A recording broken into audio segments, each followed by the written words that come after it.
दोस्तों नमस्कार। कानूनी बात बताने वाले मेरे YouTube चैनल में आपका स्वागत है। आज का विषय शरणार्थी यानी रेफ्यूजी। आप पूछेंगे रेफ्यूजी, ये विषय बहुत गहरा है। अधिकतर देशों में जो विवाद होते हैं, वाद विवाद होते हैं, उसमें पानी जैसा विषय होता है, वैसा निर्वासित यानी शरणार्थी एक विषय होता है। भाई तुम्हारे देश अपने ही नागरिक को संभाल नहीं पा रहा है, इसलिए वो इधर आ रहे। भाई अपने नागरिकों को संभालो, उनको खाने पीने को दो, काम दो। नहीं दे रहे हो इसलिए इधर आ रहे और हम रोक नहीं पा रहे। ये बहुत कठिन स्थिति होती। अब मानेंगे नहीं, बर्मा जैसा देश, ब्रह्म देश, वहां से इतने निर्वासित आ गए भारत में। अभी आपको तो आश्चर्य लगेगा, हेलन जैसी एक नटी थी, वो बर्मा से चल के आ गई। बहुत छोटी थी तब वो चलते चलते आ गई है भारत में। तो ये देश जो होता है, उस देश में खाने को नहीं मिलता है। खाना पीना तो छोड़ो, टोलियां होती है और टोलियां एक दूसरों के ऊपर हमला बोल देती है और मजबूर कर देती है कि भाई निकलो यहां से, ये हमारा देश है। भाई देश सबका है, पर वो हमारा देश करके मान के इन लोगों को भगा देते हैं। अब शरणार्थी जो होते हैं, वो लोग अपने देश से भागने पर दूसरे देश में सुरक्षा की तलाश करने के लिए मजबूर किया जाता है उनको, तो आ जाते।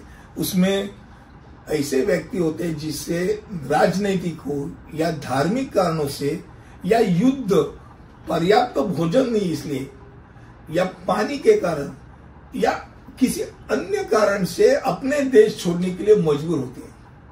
ये शरणार्थी होते हैं और ये अपने देश में वापस नहीं लौटते, क्योंकि उनको डर होता है कि वे कौन है, वे क्या मानते, वे क्या कहते।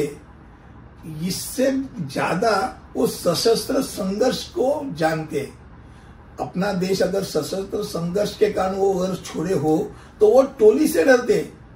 तो भाई मैं वहां जाऊं तो मुझे मार ही देंगे, हमारे स्त्रियों पे बलात्कार ही कर देंगे। क्यों जाऊं हम चाहिए तो इधर भूखे मरेंगे पर उधर नहीं जाए। अब ये जो चीज होती है, इसके सिवा और भी चीज होती है, जैसे जलवायु परिवर्तन होता है या प्राकृतिक आपदाओं के कारण भी।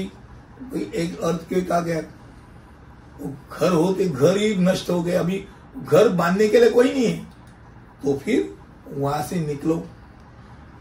अब अपने देश में लौटने के लिए असमर्थ होते, क्योंकि उधर कौन समझने वाला नहीं रहता है, उनको मानने वाला नहीं रहता है, उनको संभालने वाला नहीं रहता है। भाई 2 टाइम का खाने के लिए मिलने की मोहताज तो होती है, और छोड़ो एक टाइम का खाना मिला तो भी चलेगा, पर वो भी नहीं मिलता, काम नहीं मिलता। कौन किसको काम मांगेगा? सब भिखारी, कौन मांगेगा? अब ऐसे लोगों के लिए एक 1951 में शरणार्थी सम्मेलन में एक महत्वपूर्ण कानूनी दस्तावेज तैयार किया गया, जिसमें शरणार्थी किसे माना जाता है वो निश्चित किया गया।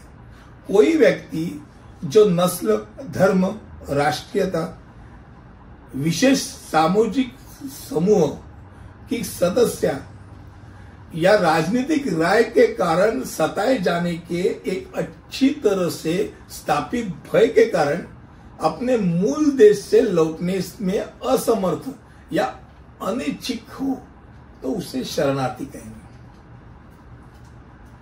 अब ये शरणार्थियों की बहुत अहम भूमिका रहती है। बहुत देशों में ये है, अलग अलग देशों से आए हुए।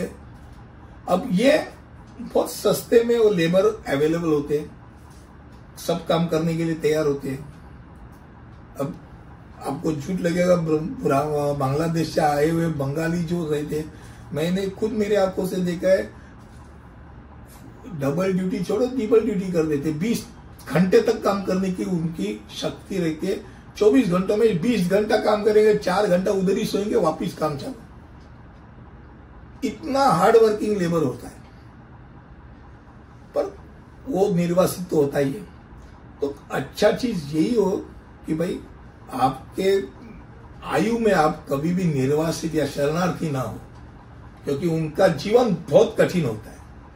आज का विषय छोटा था, शरणार्थी किसे माना जाएगा, वो क्या होता है उसके बारे में था। अगले वीडियो में ऐसे ही कुछ लेकर आऊंगा, तब तक के लिए यही रुकता हूं। धन्यवाद।